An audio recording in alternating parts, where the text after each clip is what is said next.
How long have you been working here? Just under a year. Great. And where did you work before that? The Marriott in Overland Park. Okay. When did you get into food and beverage? Roughly 4 years ago. Is that right? What was your first job? I was actually a sauté cook at Noodles & Company. Oh, no kidding. Yes. How did you get into that? I've just always taken food classes in high school and I was interested. And a friend of mine worked there and there was a position open, so I went ahead and applied. Tell me about the experience that you had in high school.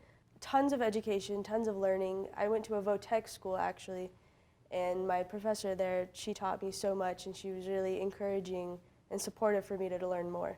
That's awesome. It's great to hear that vocational schools are still out there doing what they're supposed to be doing. Yeah. That's nice. So how is it you got attracted into food service to begin with?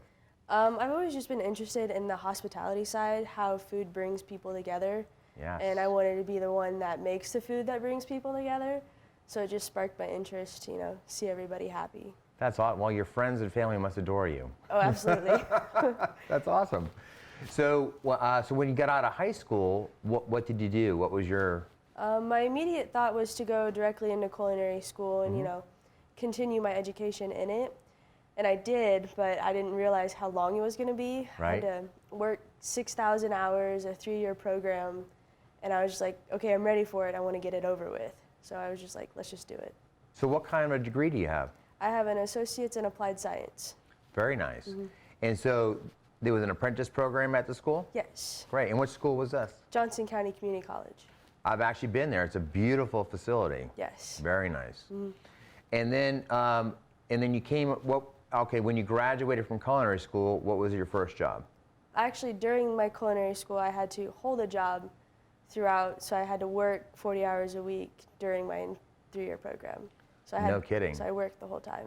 So that was part of your curriculum at the school, was actually to work? Yes. That's awesome. I worked all through culinary school myself. I think it's very important that our culinary students actually have jobs in this industry.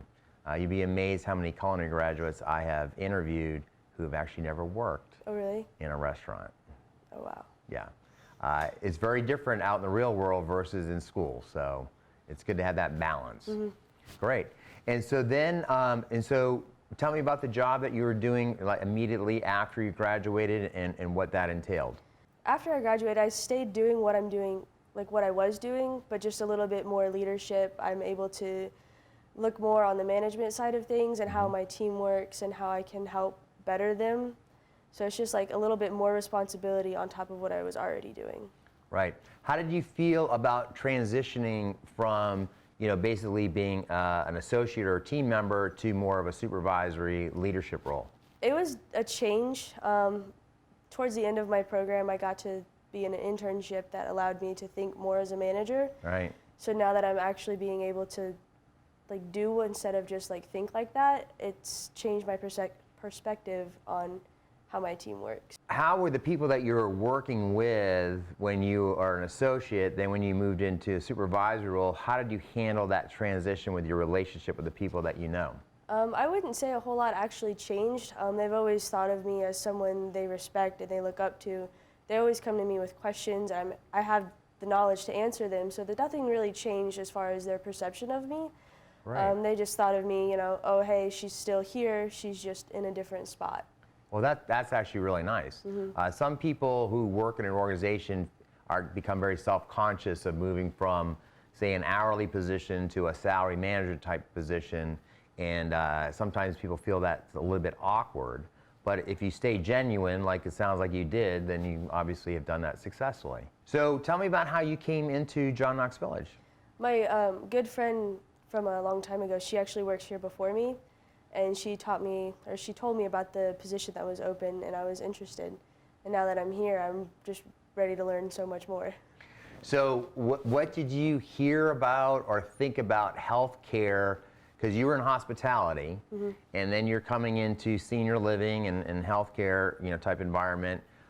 What went through your mind during that? A lot of it was like the changes in food.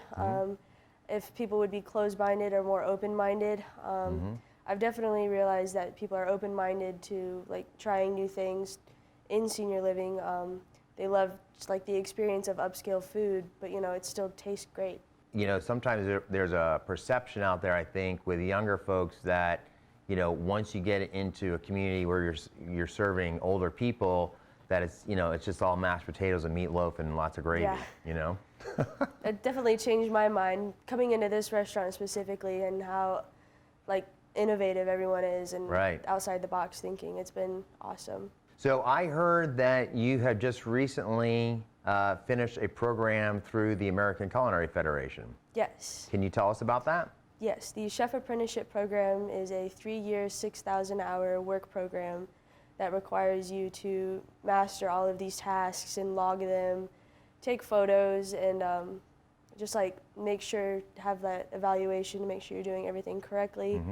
And at the end of the program, you take your certification exams, which is a 2.5-hour practical where you're cooking for technicalities and not just for like a competition or anything. You're just making sure all your technical skills are. And it was actually crazy. One of the top notes on my evaluation was that of how organized and how sanitized I was, pretty much.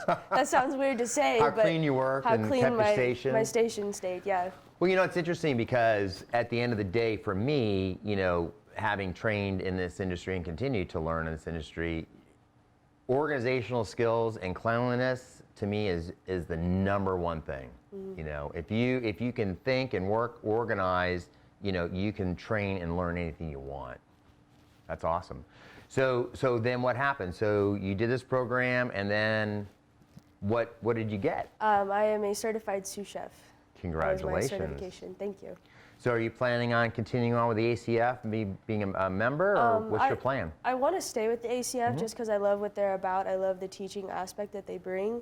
Right. Eventually, here in the next couple years, maybe I can go get my executive chef certification. So do you participate in like a local chapter? Yes. I couldn't tell you exactly what it's called. I think it's just the Midwest chapter. Right. But we meet every second Tuesday of the month at different restaurants locally, so that way we can experience the food but also go through our chapter meeting. Definitely opens up a lot of opportunities, meeting people who are not much older than me, but they have way more experience, and it's just a wealth of knowledge that I'm excited to learn from. As a young person, how do you feel you're perceived, or how do they interact with you?